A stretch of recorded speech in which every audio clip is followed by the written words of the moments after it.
And you would think that the main purpose they're there is to help, when in fact, they're white supremacists and they're looking for eyeballs. I want to briefly address the disgusting hit piece that 60 Minutes published last night regarding myself and many other volunteers who rendered aid to survivors of Hurricane Helene in eastern Tennessee and western North Carolina. In my opinion, the entire publication was a hit piece meant to demonize civilian self-mobilization because they want domesticated people they can control that can't sustain themselves. And it's this type of rugged individualism that allows these communities in rural Appalachia to exist to begin with and not need the government. A pattern has emerged in recent years in which militias, conspiracists, and white supremacists show up to hard-hit communities, as they did last week in Texas, offering help. But they've been called disaster tourists who are out to sow doubt in government, soften their own image, and gain followers. They called us names like disaster tourist, even though many of us were down there on our own dime, sold personal items to finance these trips, sustained personal injuries, and changed our lives in the long term in the blink of an eye to help these people because that's what God called us to do. They say we were only there as opportunists and accelerationists to point out the failures of the government, to sow doubt, to push conspiracy theories, which, if you ask me, we didn't need to help the government. They were doing that well on their own, discrediting themselves. We never set out to discredit the government or to prove any of that. We just showed up for our fellow neighbors, and as a result of that, the government's incompetence was displayed on its own. We're doing a story on natural disasters and how far-right groups are showing up to, quote, help. Some of them are fascists, some of them are white supremacists. Are you sure just one loaf? They show up so that they can present an image of themselves as being helpful and wholesome. They're there really to say the government isn't doing their job. They pulled all the stops and even went as far as saying that we're only there because we love Hitler and that we're white supremacists who had no love in our hearts, and that's not the reason we were there. We were just there to take pictures as a photo op and leave right after, even though some of us were there for months, myself there for 5 months. And to take videos of themselves doing these good works, to recruit, to gain followers. Do you want to know the truth, though? Do you want to know why we're really under attack as people who showed up for our fellow neighbors and fellow Americans in need? The reality is, people who have served on the ground in Western North Carolina know that this was a spiritual matter. God's people were called from all corners of this country and of this world to come as the hands and feet of Jesus Christ and to render aid to the poor, the sick, the homeless, those who needed us. And God knows their hearts, and He knows how to bring these people where they're needed most. He knows how to bring the supplies where they're needed most, and He directs us. He directs me back into the mountains to people that need help.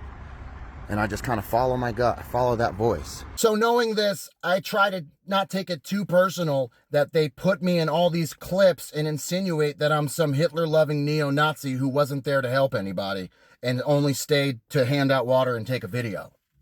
When I know the reality is, they're not attacking me. They're attacking the Christ in me. The reason that I went there was the love that I had. Now, I could sit here and try to address all the symptoms of this real illness and this sickness, which is like Sheriff Griffin lying, and you can check the interview when I went to the department and interviewed him and proved him as a liar. You could talk about FEMA and how they're snatching the land from people, or you could talk about any other number of these things, but these are just symptoms of an overall sickness. Now, let's address the real sickness, the root cause of this. But according to law enforcement, they created chaos and did more harm than good.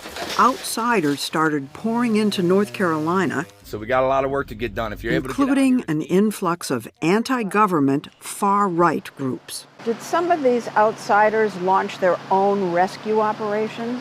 We had some folks wanting to act as a militia coming in to take over, to, in their mind, bring some sort of self-deployed law and order. So that's like taking your time from the real rescue to deal with them? It is.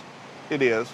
The same quarrel, the same issue that these people had, these government authorities and these worldly titles had with civilian volunteers self-mobilizing and helping their communities is the same exact problem that the Pharisees and the temple priest had with Jesus Christ. Let me explain. Imagine this scenario.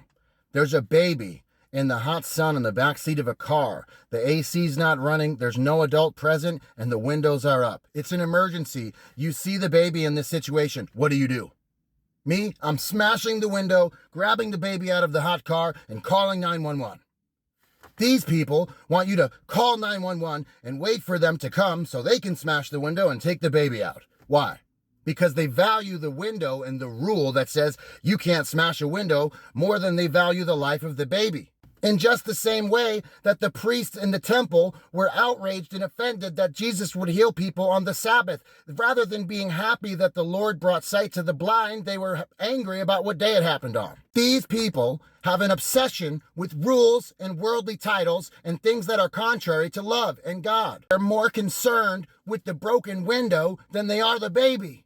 They're more upset that the Amish didn't come with permits than they are that people that were sleeping out in the freezing cold have a warm shelter to sleep in.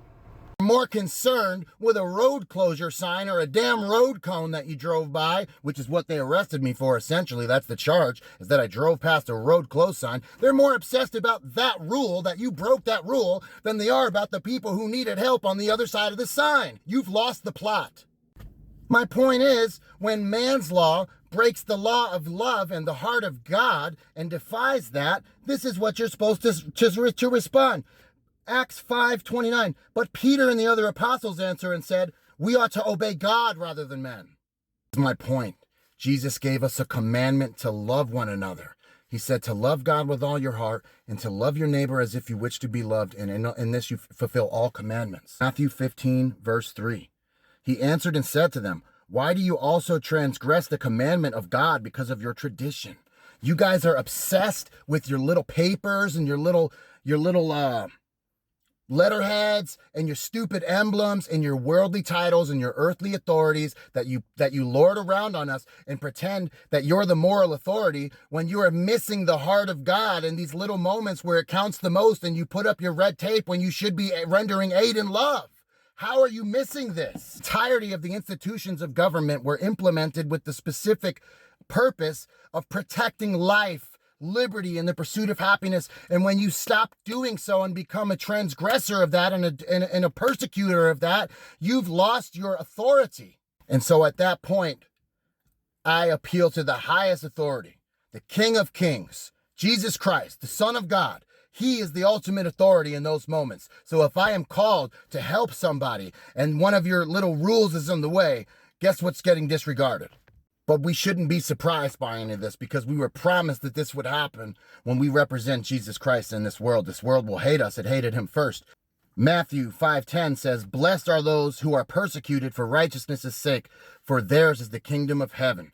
Blessed are you when they revile and persecute you and say all kinds of evil things against you falsely and for my name's sake. Rejoice and be exceedingly glad, for great is your reward in heaven. For so they persecuted the prophets who were before you.